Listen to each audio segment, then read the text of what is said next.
Sir steel plant మీద మీ వైఖరి ఏంటి?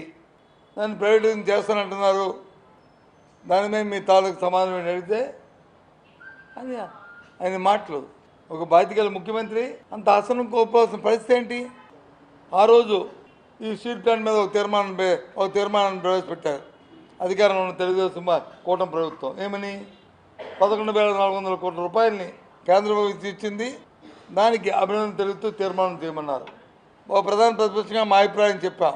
మాకు ఇచ్చిన దానికి అభినందన సరే చెప్తాం, కానీ ప్రైవేటిజం చేయమని తీర్మానాన్ని కూడా చేయాలని చెప్పి మేము పట్టుబట్టాం.